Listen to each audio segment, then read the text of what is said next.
Hey, what's up, peoples? It's your boy Jay on the Segway. Today's video is basically me giving you guys an update on what's going on. Hold on. I bet you there's no difference to you guys. Anyways, I've been real busy lately, man. Like the last few months, haven't really had any time to do anything, make any like real videos. I have made a few videos here and there, but they haven't been uploaded online. I got 3 videos edited, and I gotta do a fourth one.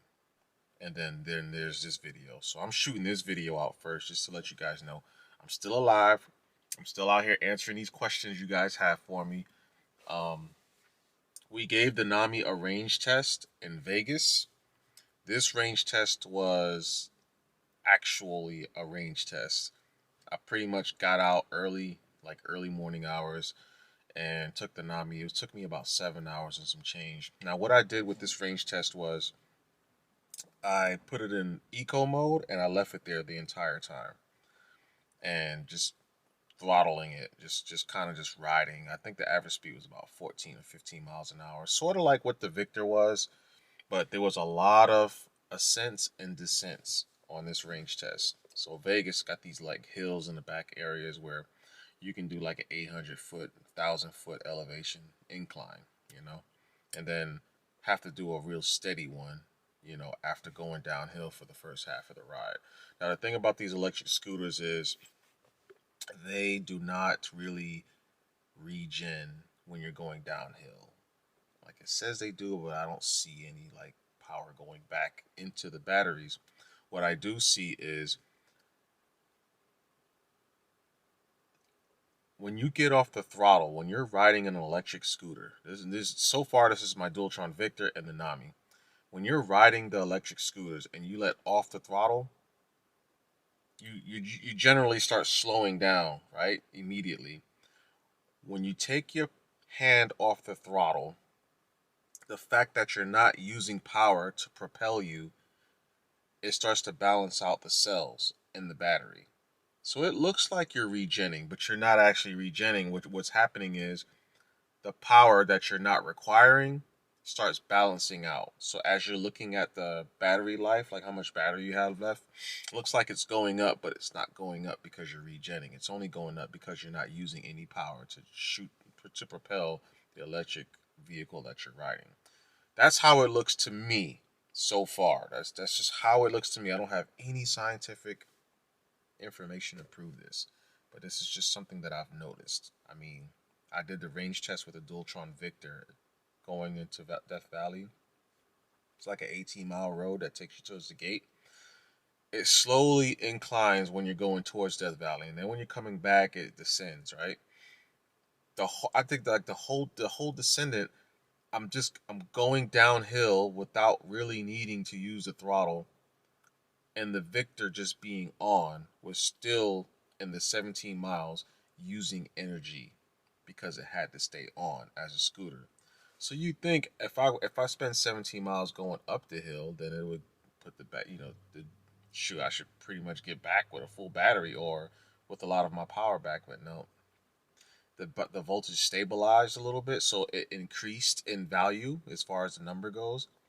But the fact that the scooter was on after it leveled out, it started to slowly decline as far as battery percentage goes. So, anyways, yeah, I wanted to let you guys know I did a range test with Anami. We got pretty decent results. I'm assuming that the range test location that I normally do my range test in Wichita, Kansas, I reckon I'm probably going to get over 80 miles, probably closer to the 90-mile advertised range. All I want out of my scooter is advertised range. I weigh more than the typical rider that they use when they do the test. So, to compensate for the weight difference, I have to ride slower. I think a lot of places, a lot of companies, they test their scooters at like 15 miles an hour, 15 to 18 miles per hour. It depends on brand and all that kind of stuff. I do my test around 14 to 15 miles per hour for the average speed overall. You know, try to get close to it at least. So when I go to my official range test track, which I hope I get that done this summer, The guy that I'm sitting in right now, Rodney, his motor went out, so I had to deal with that. Finding a newer motor to replace. He's basically what I use to get to these range test locations and do these range tests. So the fact that he went out, I had to deal with that. And then I got another motorcycle. And you guys are probably already, you're going to see a couple of videos with that. I'm doing like little different range tests with that thing just to see how it performs with different fuel grades. Then I was thinking about doing an intake upgrade with the K&N drop-in filter. But we'll see. I may not do that. Anyways, yeah, so this is your update. I'm still alive, guys. If you have any questions with anything, just let me know. Some of you guys have been asking me questions. I really appreciate it. Thanks for the 500 subscribers. Got my little 500. It was cool though. It's cool seeing that people subscribing to my bullshit. Okay, thanks for the subscriptions, guys. I still have the drones. I just haven't had time to fly anything. I've been so busy helping people do things and just doing things, but not taking the time to make videos for you guys. So I'll have that Nami range test video to you guys sometime in July, and we'll try and get the Nami while it's nice and warm. I'll try to get the Nami down to my actual range test track, so you guys can see how far the Nami can really go under my range test conditions. All right, so thanks for watching, guys. Really appreciate you guys subscribing and watching my videos, commenting, asking questions. You know, I love that kind of stuff. So, without further ado, I will leave you to enjoy the rest of your day. All right. Thanks for watching. Jay on the Segway.